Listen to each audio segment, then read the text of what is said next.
we're going to talk about mindsets. What goes up here when you're trying to, say, strive to be number one in the world at something. And I have a passion about this. I'm fascinated with performance. I'm fascinated with excellence. But I'm also a bit obsessed with what stops people, the very human experience. And having worked with top performers in ballet, in music, in sport, and certainly in business, what I've seen is that what stops really the great people on their not-so-good days is very human stuff. It can be anxiety, it can be depression, it can be fear, it can be a lot worse things. And so it's actually trying to make sense of that mix of achieving for, striving for the extraordinary, but also, dealing with being very human.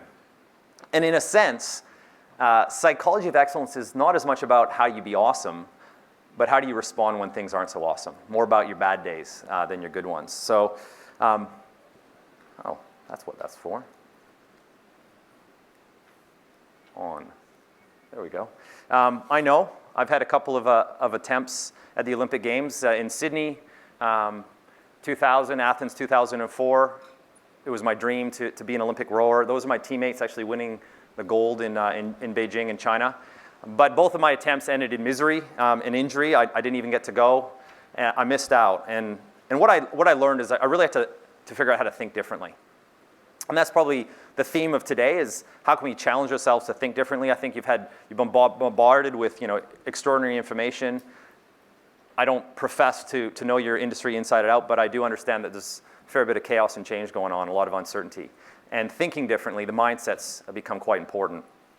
I look at, I've done a little bit of research, and I think that looking at where you have to think differently around the disruption, whether it's the demise of big budget TV, or whether it's the Facebook ad exchange, the crazy speed of information. I love things like what Nike's done with the running app. Have you seen the Nike Plus? How do you engage your marketplace?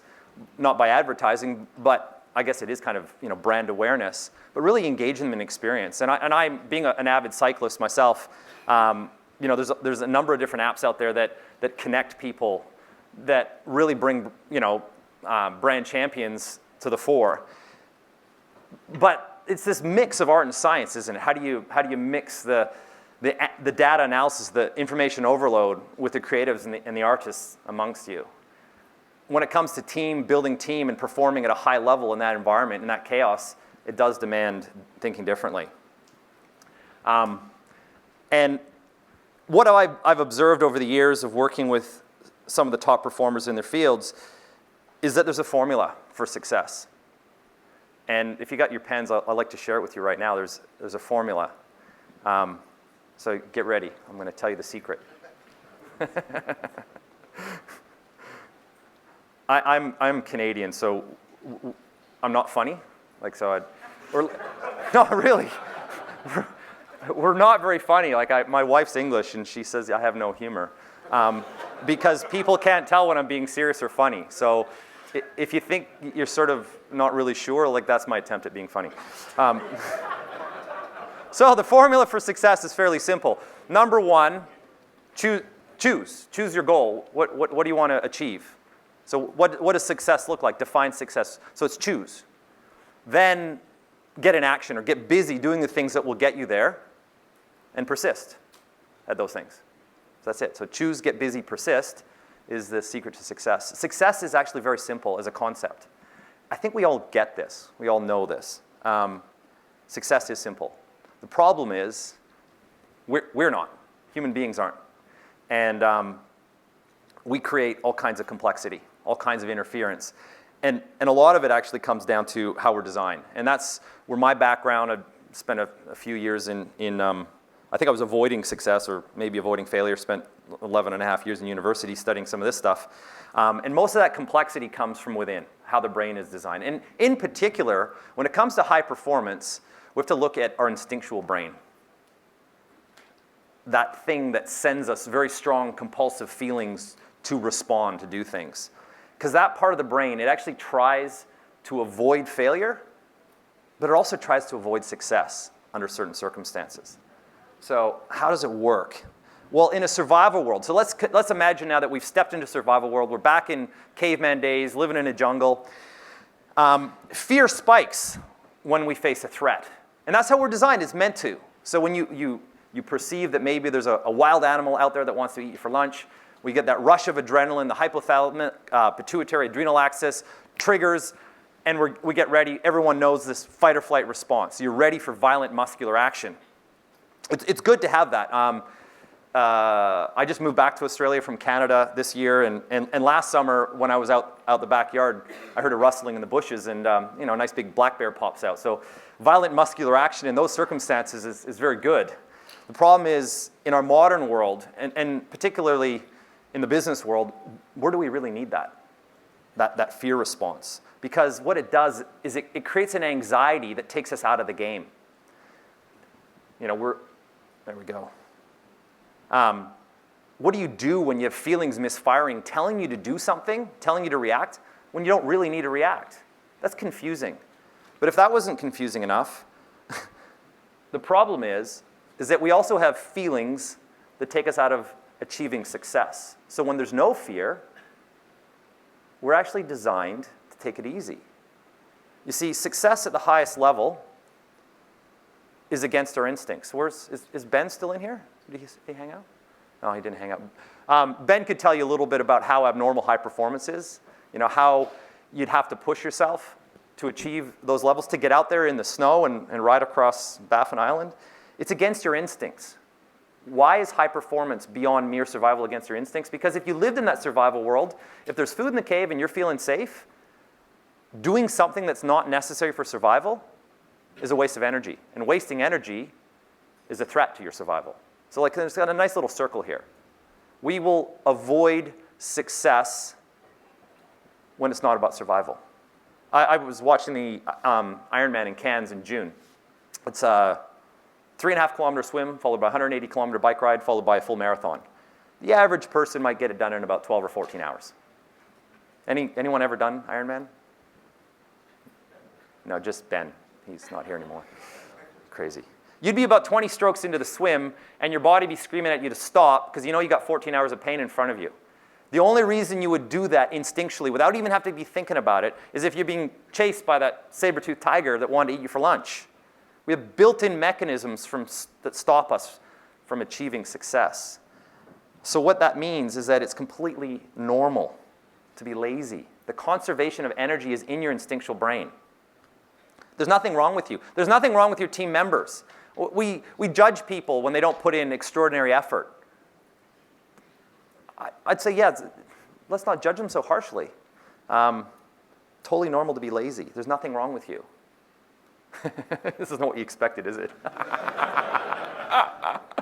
Yes, it's normal, but it's also completely dysfunctional if you're trying to achieve high performance. So how do we make sense of all this stuff? Fear of failure, avoidance of success. The problem is this stuff is functioning unconsciously in your brain. Now, we can make it more conscious, but we actually have to move out of it because we're not stuffed. We can actually get on top of this. And the reason why is because nature gave us an upgrade to the survival brain, the limbic brain. We call it the neocortex. It's what distinguishes human beings from other animals on the planet. It's way bigger than the rest of them.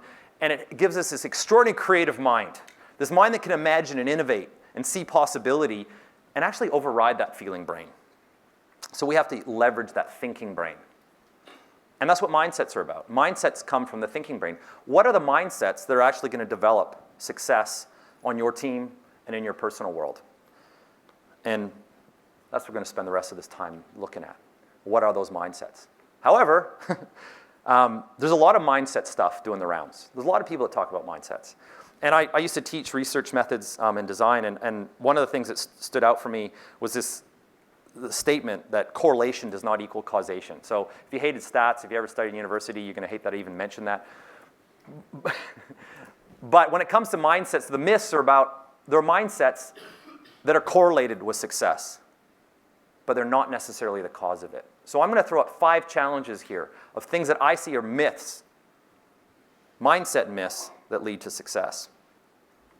And what I'd ask you to do is reflect on whether you hang on to these myths as truth, as causing success, whether they've been a challenge for you, or maybe whether you disagree with me.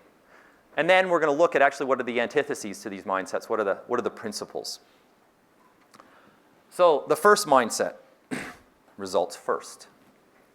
Isn't that what the game is all about? Certainly working in professional sport, and I've been in AFL now for 10 years. Been with Olympic athletes. Sport, it's all about results. It's whether you win or you lose on the weekend, win enough, play finals, win a premiership. It's all about results. So how is this one a myth? I don't know. Blockbuster, they own the video market. They had pretty good results. How'd that go for them? Starbucks came into the Australian market with a template for extraordinarily successful results on a global scale. How'd that work for them, and particularly in Melbourne? And I might ask you, how has the legacy of positive results got in the way of effective or quick responses to disruption or change? I'm not saying results aren't important. I'm not saying that. They're the game. They're everything. But where do they become a distraction? I think there's a mindset that's key around this. In fact, if I go back to the football example, I got hired in 2007 to work with the St. Kilda Football Club. Any Melbourneites? Or any Victorian people? You know what I'm talking about. It's religion down there, isn't it? So you'd probably know who Ross Lyon is. Everyone else goes, who's that? He was the midfield coach at Sydney. They won a premiership with the Swans. And he got hired at the Saints to turn their fortunes around. They had an extremely talented list. And he was going to help turn their fortunes around because they never quite got over the line. They never quite ended up in number one position. The problem was, and in sport, we're very results-driven. We're very results folks. We speak about results every week. It's, we got to win this week or else.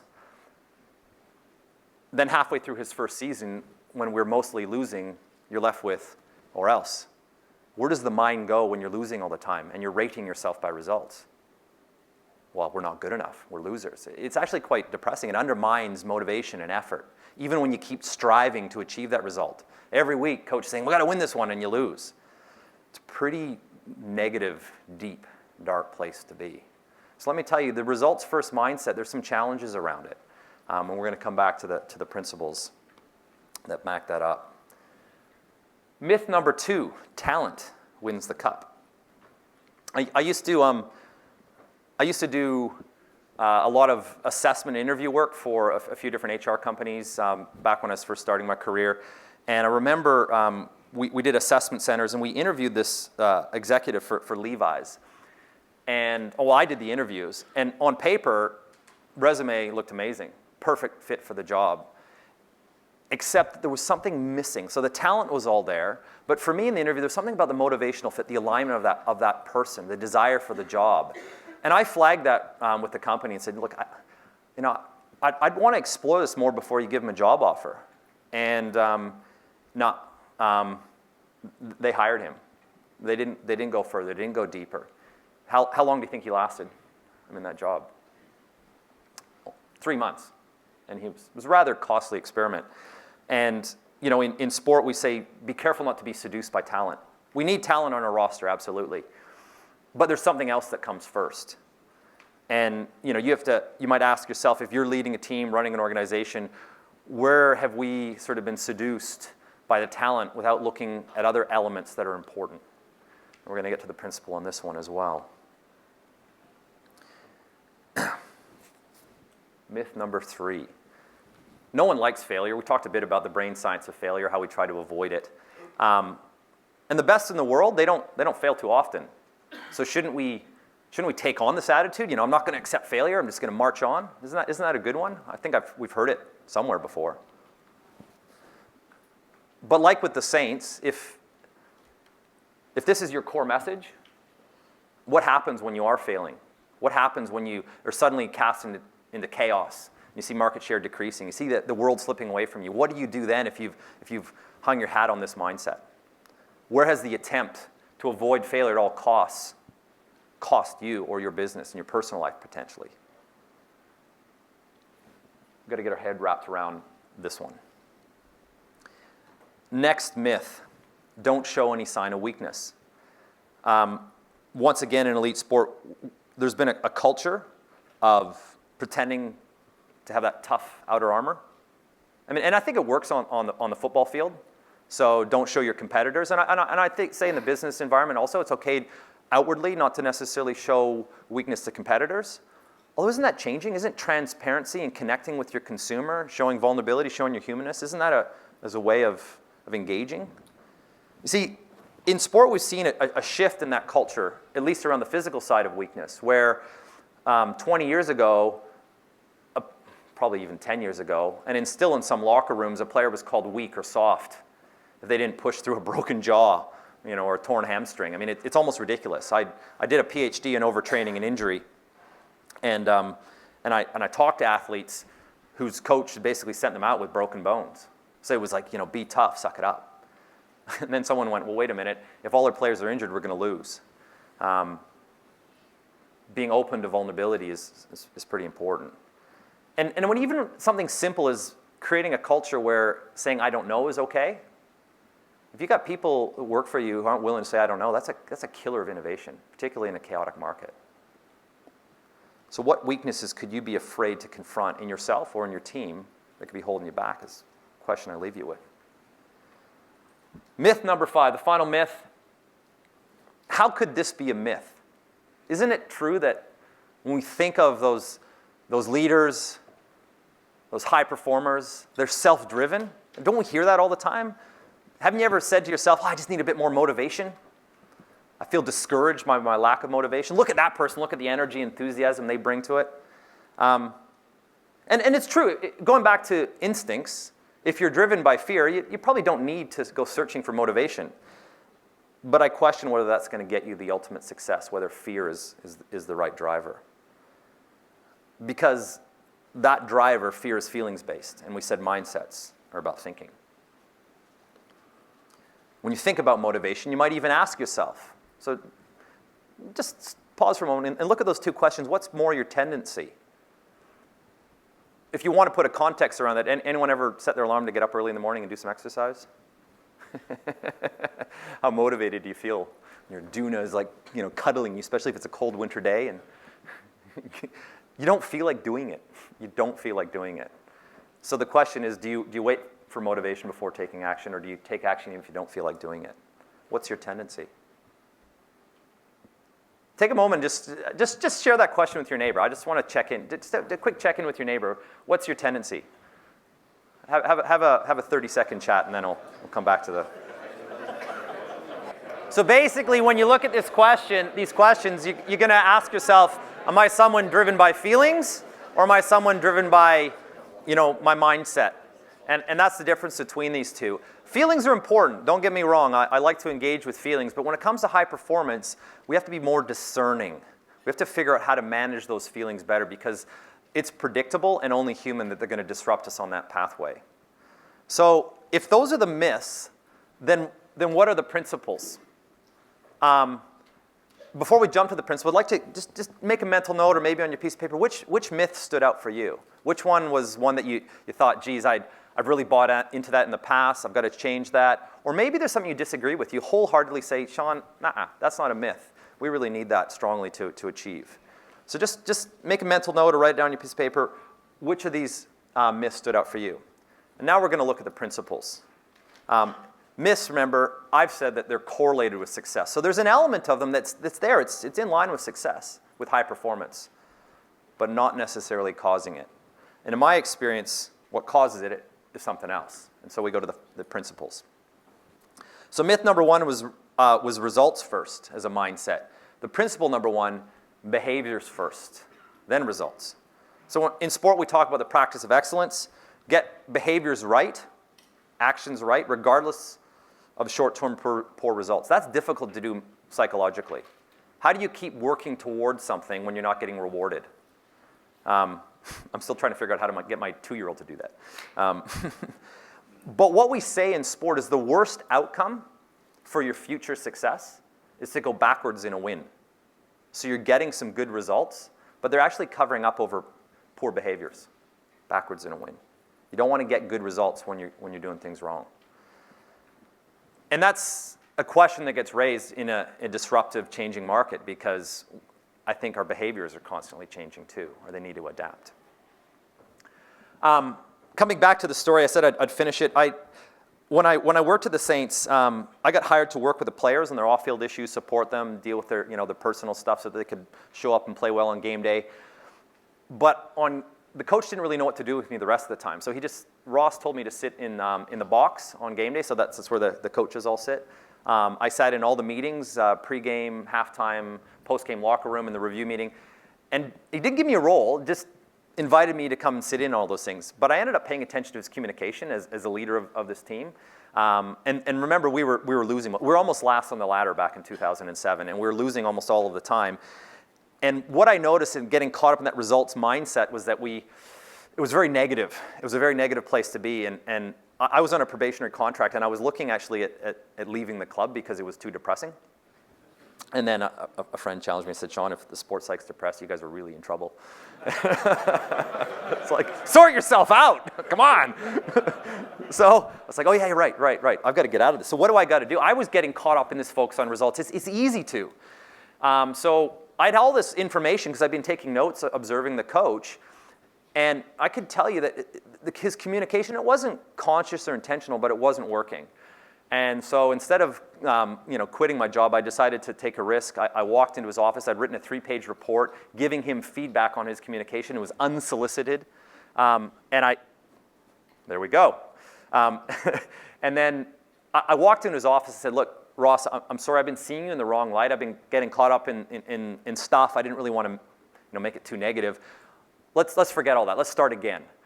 Let's talk about what's possible for this team. We could be the best team in the competition. You could be the best coach. If you were the best coach or that was what's possible, you'd want some feedback. Here it is. And then I thought I'd leave and find out if I still had a job. But he made me sit next to him while he read the report. It was one of the most nerve-wracking, sort of 10 minutes of my life. And he yelled at me when he finished reading it. So why the fuck did it take you so long to give this to me? I'm like, because you scare me? I didn't say that, but that's what I was thinking.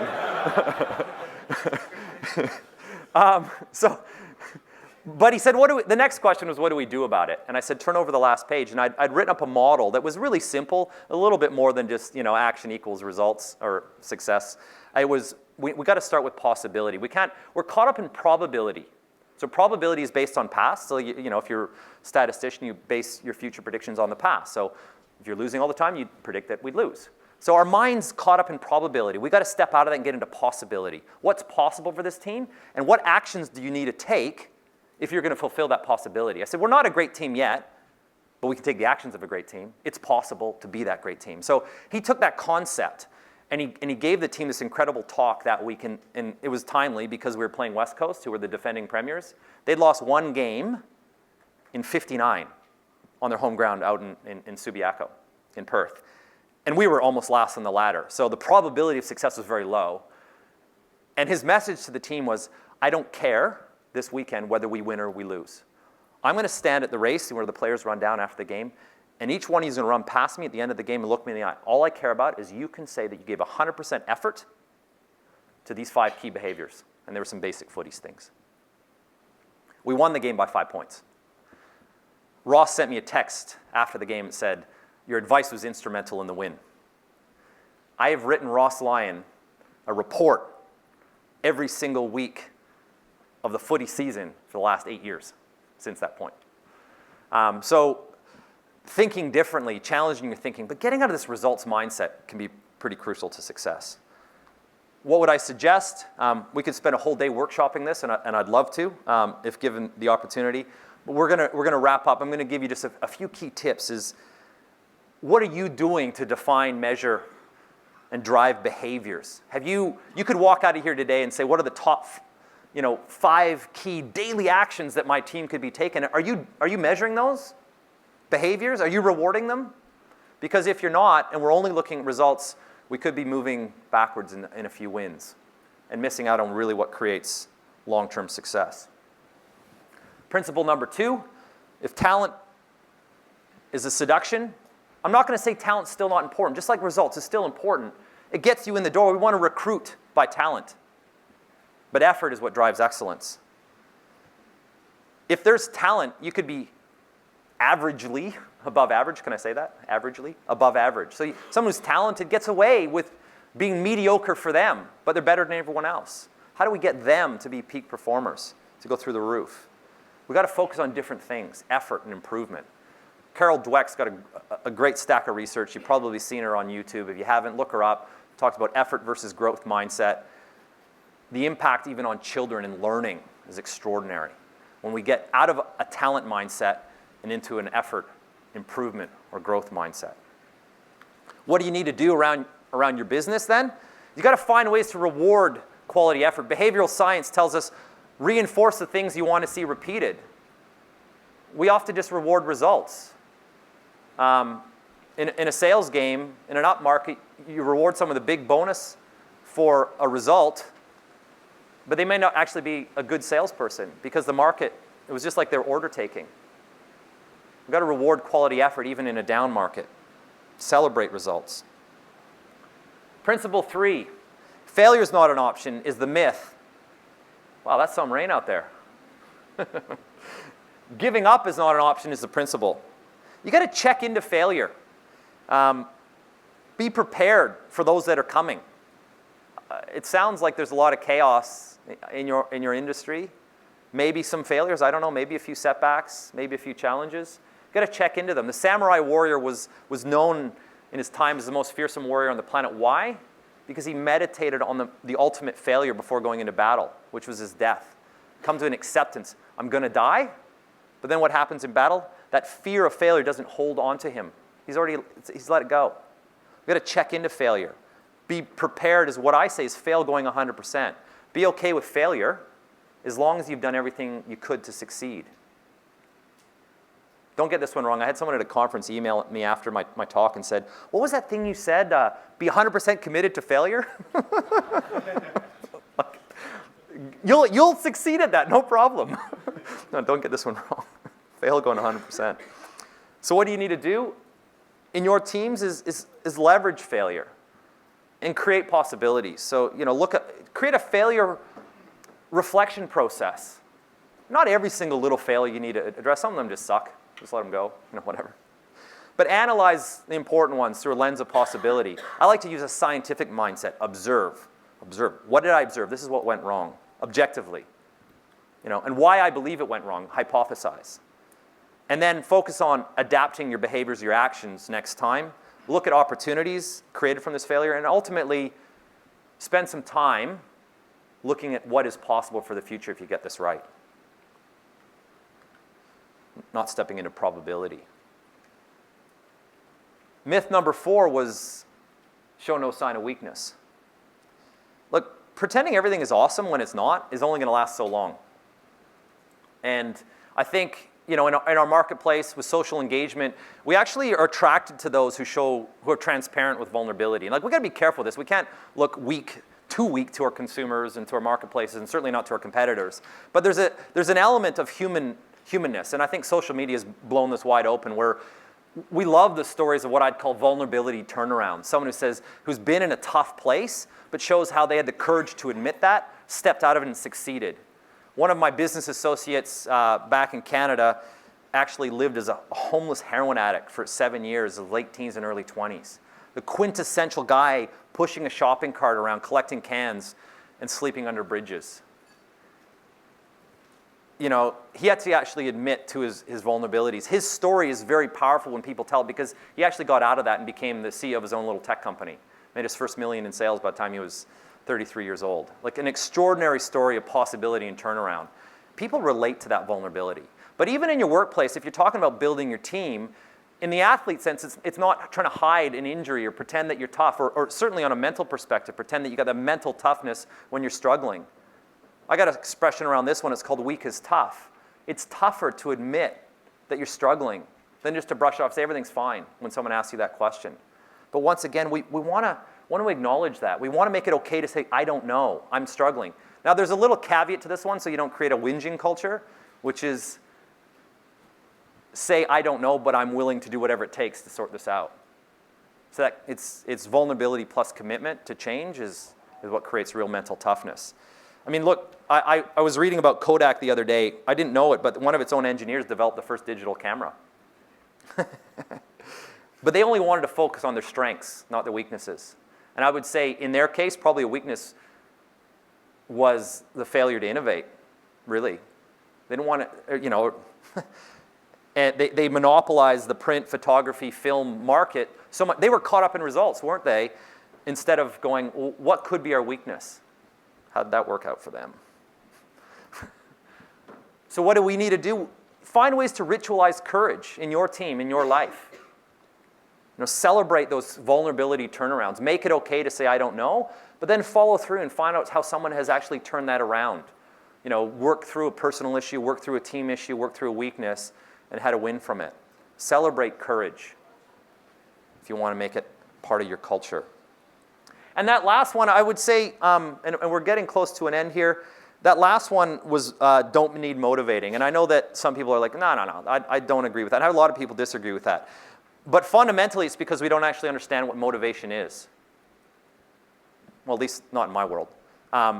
Motivation is a feeling. It's an emotion. Yes, if you feel fear, you'll be motivated. But remember that morning you woke up for the gym, you didn't feel motivated, but you still went to the gym? How'd you feel after you finished your workout? The endorphins are pumping through your body. You feel great. And now you're like, no, yeah, I'm gonna go to the gym again because it feels so good now. Now you're motivated. It's a feeling. But if you're waiting for motivation to try to achieve high performance, you could be waiting a long time. So motivation is not really what drives action.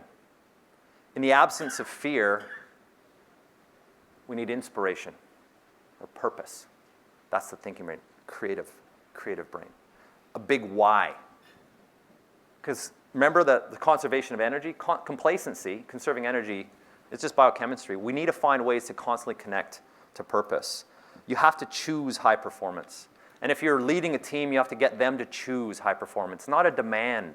Remember, lazy is normal. There's nothing wrong with them. So how can you get people to choose high performance? Well, you got to get them to buy in. You got to crank up the inspiration. Find ways to get them to see the bigger why. I'm not the first one to say this. A lot of people watch Simon Sinek, do very well telling the story of put why first.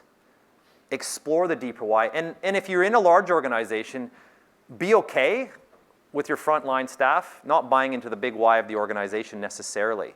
Your job is not necessarily to get everyone saying that they want the same purpose as the organization, but help them connect their own personal why, their own personal purpose. How doing good at my job is actually going to serve the business's big why.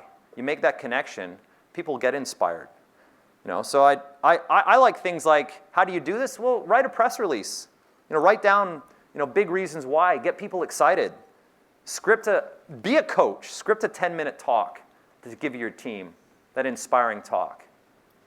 Give it to yourself in the mirror if you need a little bit of inspiration. And if you can't do it yourself, get around people that can. So look, these are principles. We've looked at some myths. I'd love to workshop this stuff all day long. But we're coming to a close. And hopefully you've been able to pick up a few little nuggets out of these. For me, what I find is that today and in the future, if we get caught up in the feeling brain, which is really normal and human, particularly when facing challenge and disruption, the brain is really struggles with uncertainty. In the survival world, uncertainty is one of the biggest threats because you don't know how to respond and survive. It's going to be tough when you get caught up in that feeling brain. So our challenge is to step outside of that, to choose to think and do differently. Maybe apply a couple of core concepts. Just take one of them and run with it for a little while. Be more discerning about the meaning you make of results, particularly failure. Be more discerning about feeling, and stay focused on action. Be okay with failure as long as you've done everything you could to succeed. And ultimately, my favorite one in terms of mindset is just to remember that anything is possible and drive your teams to do the same. Thank you very much.